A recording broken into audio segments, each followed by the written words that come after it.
2023 সাল থেকেই মধ্যপ্রাচ্যে চলমান সংঘাত যেন থামার কোনো লক্ষণই দেখাচ্ছে না, বরং সময় যত গড়াচ্ছে পরিস্থিতি ততই ভয়াবহ ও জটিল আকার ধারণ করছে। ফিলিস্তিনের গাজা ভূখণ্ডকে কেন্দ্র করেই শুরু হওয়া যুদ্ধ এখন শুধু ইসরায়েল ও ফিলিস্তিনের মধ্যেই সীমাবদ্ধ নেই, বরং পুরো মধ্যপ্রাচ্যকে একটি বড় ধরনের যুদ্ধের দিকে ঠেলে দিচ্ছে বলেই আশঙ্কা করা হচ্ছে।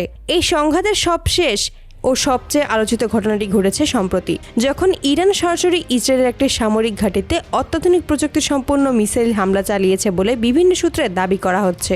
এই হামলায় ইসরায়েলের অন্তত 23 জন সেনা নিহত হয়েছে এবং সামরিক স্থাপনায় ব্যাপক ক্ষয়ক্ষতি হয়েছে বলে খবর পাওয়া যাচ্ছে।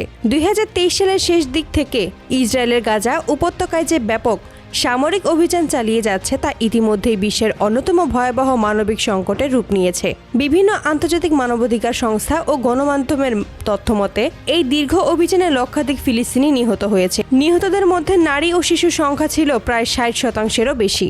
গাজায় শিশুদের ওপর নির্বিচারে বিমান হামলা, নারীদের ওপর সহিংসতা, হাসপাতাল, স্কুল এবং শরণার্থী শিবিরে বোমা বর্ষণের দৃশ্য বিশ্বজুড়ে তীব্র নিন্দার জন্ম দেয়। এমনকি ত্রাণবাহী ট্রাক, মেডিকেল টিম এবং অ্যাম্বুলেন্স লক্ষ্য করে হামলার অভিযোগও উঠে আসে ইসরায়েলি বাহিনীর বিরুদ্ধে। এর ফলে গাজা উপত্যকায় ভয়াবহ খাদ্য সংকট, বিশুদ্ধ পানির অভাব এবং চিকিৎসা ব্যবস্থার সম্পূর্ণ ভেঙে পড়া পরিস্থিতি তৈরি হয়। লাখো মানুষ মানবতার জীবনযাপন করতে বাধ্য হয়। এই মানবিক বিপর্যয়ের বিরুদ্ধে মুসলিম বিশ্বের বিভিন্ন দেশ কূটনৈতিকভাবে ফিলিস্তিনের পক্ষে অবস্থান নিলেও সরাসরি সামরিক পদক্ষেপ নিতে কেউই এগিয়ে আসেনি। জাতিসংঘের নিন্দা প্রস্তাব, বিক্ষোভ, কূটনৈতিক চাপ সবই ছিল, কিন্তু বাস্তব মাঠে যুদ্ধ থামানোর মতো কার্যকর উদ্যোগ দেখা যায়নি। এই প্রেক্ষাপটেই ধীরে ধীরে আলোচনায় আসে ইরানের নাম। দীর্ঘদিন ধরেই ইরান ফিলিস্তিনিপন্থী বিভিন্ন গোষ্ঠীকে রাজনৈতিক, কৌশলগত ও প্রযুক্তিগত সহায়তা দিয়ে আসছে, এমন অভিযোগ পশ্চিমা দেশগুলোর। শুরুতে ইরান সরাসরি যুদ্ধে না জড়ালেও পরিস্থিতি এখন চরমে পৌঁছে গেছে। তখন দেশটি আরও কঠোর অবস্থান নিতে শুরু করে। বিভিন্ন সূত্রে জানা যায়, সাম্প্রতিক সময়ে ইরান সরাসরি ইসরায়েলের সঙ্গে সংঘাতে জড়িয়ে পড়ে এবং প্রথমবারের মতো প্রকাশ্যভাবে ইসরায়েলের সামরিক স্থাপনায় মিসাইল হামলা চালায়। খবর অনুযায়ী ইরান তাদের অত্যাধুনিক ও সেলফ প্রযুক্তি সম্পন্ন মিসাইল ব্যবহার করে ইসরায়েলের একটি গুরুত্বপূর্ণ সামরিক ঘাঁটি লক্ষ্য করেই হামলা চালায়। মিসাইলগুলো সরাসরি ইসরায়েলের সেনা বাংকারে আঘাত হানে বলে দাবি করা হচ্ছে। এই হামলায় অন্তত 23 জন ইসরায়েলি সেনা নিহত হয়েছে এবং সামরিক অবকাঠামোর বড় অংশ ধ্বংস হয়েছে বলে বিভিন্ন আঞ্চলিক গণমাধ্যমে খবর প্রকাশিত হয়েছে। তবে ইসরায়েলি কর্তৃপক্ষ এখনও আনুষ্ঠানিকভাবে সব তথ্য নিশ্চিত করেনি। সবচেয়ে আলোচিত বিষয় হলো ইসরায়েলের অত্যাধুনিক আকাশ প্রতিরক্ষা ব্যবস্থা আয়রন ডোম এই হামলা পুরোপুরি প্রতিহত করতে ব্যর্থ হয়েছে বলে দাবি করা হচ্ছে, যা ইসরায়েলের নিরাপত্তা ব্যবস্থাকে নতুন করে প্রশ্ন তুলছে।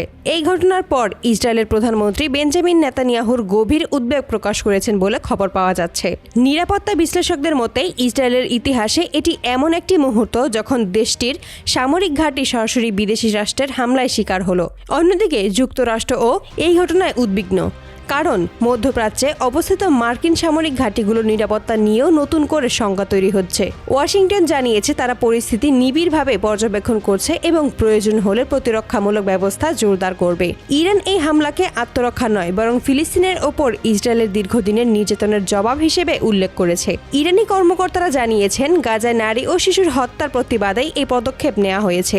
ইরান আরও হুঁশিয়ারি দিয়েছে, যদি ইসরায়েল তাদের আগ্রাসন বন্ধ না করে তবে ভবিষ্যতে আরও কঠোর জবাব দেওয়া হতে পারে। সব মিলিয়ে মধ্যপ্রাচ্যের পরিস্থিতি এখন আগুনের ওপর দাঁড়িয়ে আছে। ইরান ও ইসরায়েলের সরাসরি সংঘাত যদি আরও বিস্তৃত হয় তাহলে এটি একটি পূর্ণাঙ্গ আঞ্চলিক যুদ্ধের রূপ নিতে পারে, যার প্রভাব শুধু মধ্যপ্রাচ্যেই নয়, সারা বিশ্বেই পড়বে।